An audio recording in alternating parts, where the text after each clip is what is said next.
YouTube, what's up? I am Dark Horse here, back with another patch notes right now for patch 1.22. This patch went live, I guess, a couple days ago. Hopefully going to be able to test this at some point, maybe tomorrow. And I'll give you back my thoughts in the new video. But let's get to the changes. See map updates. Blizzard World moved the first payload checkpoint, which is a pylon terrace, back 10 meters. We moved the checkpoint back for two reasons. The original location swung the map balance too far in one direction, favoring the defenders. Also, once the payload reached the checkpoint, defenders returning from spawn could get pinned in this area, usually resulting in their deaths. So, yeah, I always thought that was kind of dumb, so this change is welcome. General updates. Players can choose Avoid as teammate with a drop-down menu in the career profile. Yes! Oh, I am so excited. I am so excited. Developer comments. The addition of the Avoid as teammate option gives players the ability to craft their own online gameplay experience. Up to 2 players can be selected with this feature. If you use the Avoid as teammate option on a player, the matchmaker will no longer place you on a team with the avoided player for 1 week. To learn more about this feature, click here, except there's no way to click, but yes! Yes! I am so excited. So, toxic players, throwers, fuck you. Oh, I'm so excited. But more general updates. Sombra's enemies hacked end of round card now displays her offensive assists.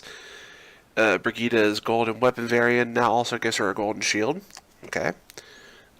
Change Mercy's Valkyrie voice lines. I actually dread the old voice lines, so this change is welcome. Well, for me at least. UI simplified hero select tips for roles. Not sure if this will change anything. I need to take some of my beer first. Now let's get to the hero updates. D.Va, micro missiles, explosive damage reduced from 6 to 4. D.Va's burst potential is a bit too high, and her micro missiles are a major part of that. Currently, each missile deals 3 impact damage and 6 explosive damage.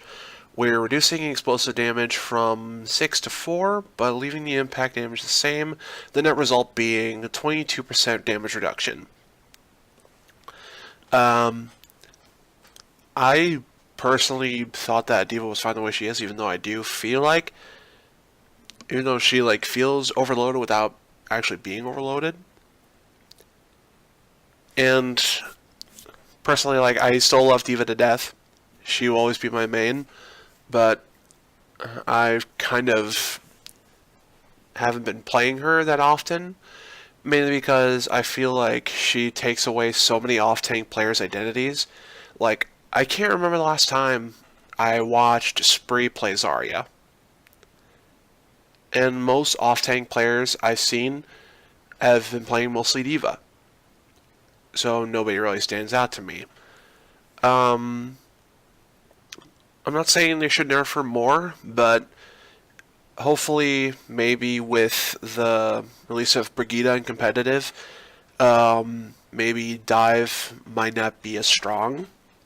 So we'll probably be able to see more off-tank picks. But this nerf is definitely welcome.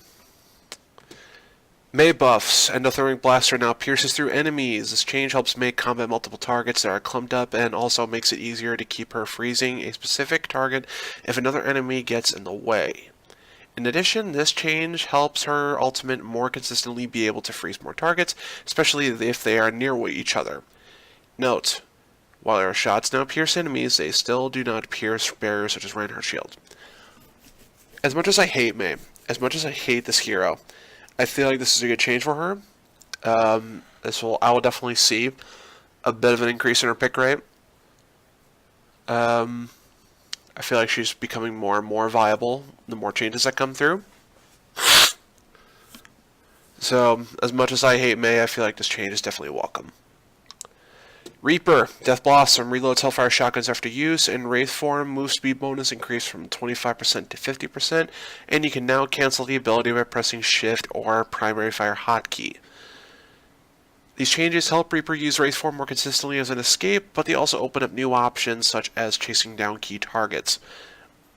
Yeah, Reaper getting some love here. I definitely like these changes. With these changes, I feel like Reaper's stagger game is going to be really strong, especially with that 50% movement speed increase.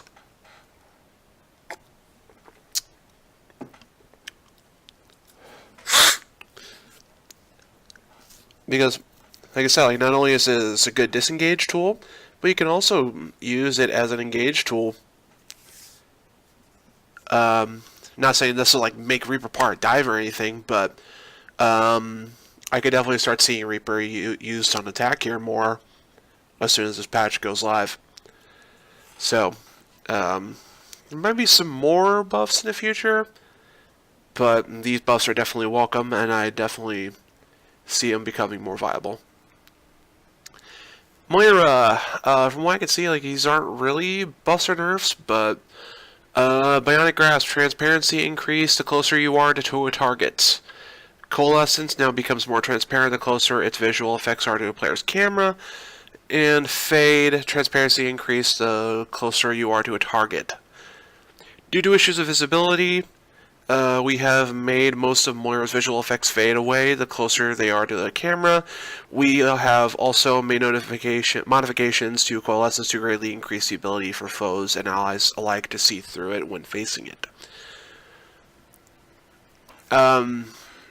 I play a lot of Moira. I love Moira. But I do have some difficulties playing against her. And this is probably one of the main reasons. Because, especially, I was like, I can see her, but I can't really see her that well whenever she's using like her Bionic Grasp. And especially going up against Coalescence. Trying to find Moira when she's like, especially using her ult and she's just like shining her bright beam of death in my face, is very frustrating. So these changes are welcome. And Sundiata nerfs. Orbit Destruction, secondary fire rate reduced by 15%. Sundiata is meant to be able to deal a lot of damage, especially for his support, but his alternate fire burst damage was a bit too high. This change keeps the overall damage the same, but lowers the DPS slightly and makes it harder to hit multiple shots at very long ranges. I don't like Sundiata.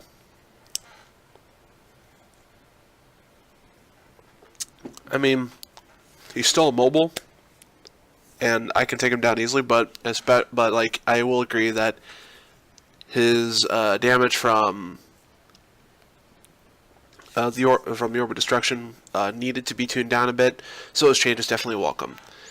And some user interface updates, game browser, and custom game updates, and bug fixes. Blah blah blah blah. So. Seems like a good patch. I can't wait for these changes to go live. I'll probably post a future video on my opinions of the updates once I get a chance to try them on PTR. So, thank you for watching, guys. If you like these videos, let me know and I'll keep posting more of them. And thank you so much. Love you guys.